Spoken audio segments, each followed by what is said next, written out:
और आप कहाँ से? मैं किशनगंज दिल्ली से। कोई बात है, क्या टेंशन में? इतनी अच्छी जगह, रौनक वाली जगह पे। अरे टेंशन बिल्कुल नहीं है। हाँ, तो आप ये बताइए, मैं जो पूछ रहा हूँ हाँ कि जी। ये 2024 के लिए विपक्षी दलों की एकता आपको लग रहा है हो पाएगी? लगता तो नहीं, बिल्कुल नहीं, दूर दूर तक नहीं।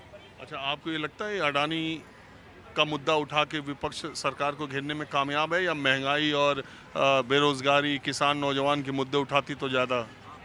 मुझे लगता है विपक्ष में एक सिंसियरिटी की ही कमी है। वो देश के लिए सोचते ही नहीं। विपक्ष में बीजेपी हुआ करती थी। कभी बीजेपी के टाइम में इस तरह के गलत प्रचार या गलत हंगामे नहीं हुआ करते थे। आज विपक्ष का व्यवहार कभी कभी ऐसा लगता है कि ये लोग देशद्रोही हैं। अच्छा, आप भी उसी वाले हैं क्या? उसी वाले इसी वाले तो नहीं। आप बात समझिए हाँ, नहीं, कि उसी वाले का उसी मतलब नहीं, कि उसी वाला सरकार। आप समझाइए, मेरे को हाँ, नहीं पता। मेरा कहने का मतलब कि जो भी मोदी सरकार के विरोध में बोलता है, हाँ। सरकार के या बीजेपी के, वो देशद्रोही है। मेरे को ये बताइए, इंदिरा गांधी से सवाल पूछा था इंग्लैंड में इस देश को लेकर। इंदिरा गांधी ने जूता मारा था इंग्लैंड में कि भैया मेरे घर का मामला आप यहाँ पे क्यों उठा रहे हो, आप होते कौन हो? आप सोच के देखिए। तो इंदिरा गांधी उस समय क्या थी? प्रधानमंत्री। तो इंदिरा गांधी, लेकिन उसने अपने घर की बात बाहर नहीं निकलने दी। उस वक्त क्या थी? नहीं, ऐसे एग्जैक्ट नहीं पता, बट वो प्रधानमंत्री थी ना। ये आपको कहाँ से पता चला? ये मीडिया से ही पता लगा। कौन, सोशल? अरे सर हाँ जी। नहीं, अब आप बड़ा एब्सर्ड सा सवाल पूछ रहे हैं। आप डायरेक्ट बात करिए ना।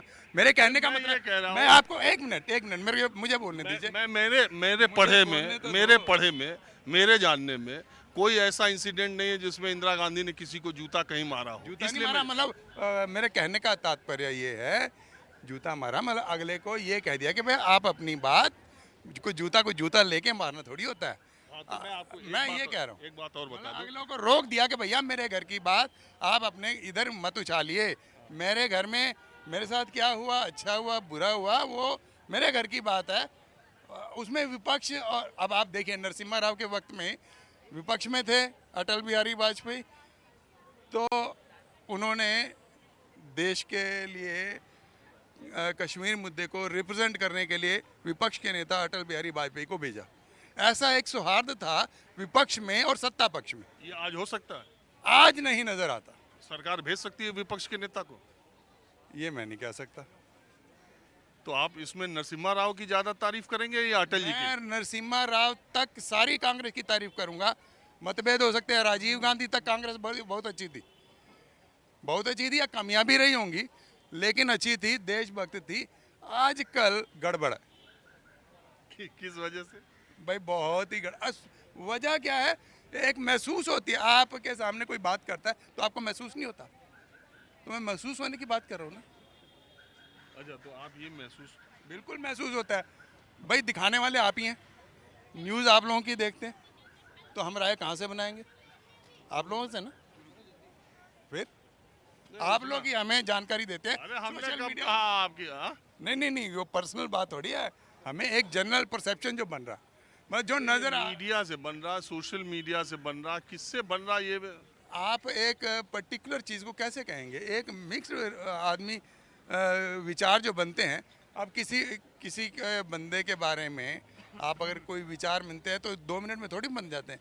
आप उसे रेगुलर मिलते रहते हैं तो एक विचार बनते हैं। बहरहाल, आप मुझे ये बताइए कि अडानी, महंगाई, अनएम्प्लॉयमेंट, इस देश में महंगाई कोई मुद्दा है? बेरोजगारी कोई महंगाई मुद्दा मुझे है? बिल्कुल मुद्दा नहीं लगता। हम अपने देश के चारों तरफ जितने भी देश हैं उनको देख के हम तो बड़े सुखी हैं भाई। पाकिस्तान देख के? अब श्रीलंका देख लो, बांग्लादेश देख लो, नेपाल देख लो। अंदर से सुनने में आ रहा है चाइना की भी हालत पतली है। तो मतलब आप दूसरे मुल्कों के हिसाब से देख रहे हैं? बहुत सुखी हैं साहब, अमेरिका तक हिला हुआ है। कोरोना के बाद अच्छों की हालत टाइट है। आपने को तो पता ही होगा, बैंक फेल हो गए वहाँ पे, 6 बैंक अमेरिका में। अभी और फेल होंगे। आरबीआई के पूर्व गवर्नर रघुराम राजन ने कहा कि अभी अंतर्राष्ट्रीय स्तर पे और बैंक फेल होंगे। तो फिर हम सही हुए कि नहीं हुए? मेरा प्रश्न आपसे है सर। नहीं नहीं, अरे आप देखिए, मैं जनता से मैं जानना बिल्कुल, ये हम चाह- सही हैं सर, बहुत अच्छे हैं, मतलब भगवान का देश है ये, भगवान तो ने। महंगाई कोई मुद्दा भगवान नहीं की है च- ना? बिल्कुल नहीं है। बेरोजगारी कोई मुद्दा है? नहीं। अडानी कोई मुद्दा है? नहीं। धर्म कोई मुद्दा है? नहीं होना चाहिए अगर है तो। हिंदुत्व मुद्दा है? नहीं। तो देश में किस आधार पर ये तय करना चाहिए कि किस पार्टी के लोग सही कह रहे हैं, किसके गलत कह रहे हैं, किसका कुछ सही कह रहे हैं, किसका कुछ गलत कह रहे हैं? आपके दोस्त आपको बुला रहे हैं, कोई आप बात नहीं। हाँ बताओ। हाँ जी, आप तसल्ली से बात करिए, कोई दिक्कत नहीं नहीं। कोई बात नहीं। हाँ जी। मैं ये कह रहा हूँ कि आखिर मुद्दा क्या है फिर चुनाव का? अगर चुनाव हो तो किस मुद्दे पर होना चाहिए? चुनाव इस मुद्दे पे होना चाहिए कि देश आज जो महसूस कर रहा है, बहुत अच्छे से तरक्की हो रही है, हमारा देश आगे जा रहा है इकोनॉमी वाइज, और ओवरऑल एक मतलब जनरल लोगों में एक आराम जैसा, एक कूल एक फीलिंग है आम आदमी में। मैं खाली ये कह रहा हूँ कि जो आंकड़े आते हैं अभी आप आंकड़ों से आप मेरे को ये बताइए कि आपको कोई लोग टेंशन में नज़र आते हैं क्या? नहीं नहीं आते, क्योंकि हमारा देश ओवरऑल एक एवरेज आदमी सुखी है। मैं दूसरी बात कह रहा हूँ, सुखी है ठीक है, हमेशा से सुखी रहा, अभी भी सुखी है, आगे भी सुखी रहेगा। हमारा देश बहुत तेजी से आगे जा रहा है, इसमें कोई दो राय नहीं। मैं ये कह रहा हूँ जो आंकड़े आते हैं, अभी आरबीआई का आंकड़ा आया, मौद्रिक दर जब वो करते हैं, रेपो रेट उन्होंने नहीं बढ़ाया, लेकिन आरबीआई के गवर्नर ने खुद ही कहा कि महंगाई की जो दर है वो हमारी आशा से ऊपर चल रही है। 6 बार रेपो रेट लगातार बढ़ाए गए हैं, उससे हमारी और आपके घर की, कार की, सबकी लोन की EMI अगर 15 साल का लोन था तो किसी का 18 हो गया, किसी का 20 साल हो गया, या तो पैसा बढ़ गया या उसका समय बढ़ गया। हमको लगता है आप पे कोई लोन वोन नहीं है। नहीं, लोन है, लेकिन एक बात बताइए सर, मान लीजिए आप किसी के लिए जितना अच्छा करना चाहते हैं आप उतना अच्छा नहीं कर पा रहे, तो आपको ये महसूस होता है कि हमें और अच्छा करना चाहिए था। तो उस लिहाज से मैं समझता हूँ आरबीआई वाले कह रहे हैं कि जो महंगाई है थोड़ी ज़्यादा हो गई, मतलब और रोक सकते हैं। इतना हम अर्थव्यवस्था नहीं जानते, हम तो जब आंकड़े आते हैं हम ये जानते हैं कि आरबीआई जो बात कह रही है, मगर अर्थशास्त्र की मुझे कोई जानकारी नहीं, मैं बहुत ईमानदारी से बताऊं, मुझे कोई जानकारी नहीं। वो आंकड़े आए, उन्होंने कहा तो मैं समझ गया कि भाई महंगाई अभी काबू में नहीं है, बस।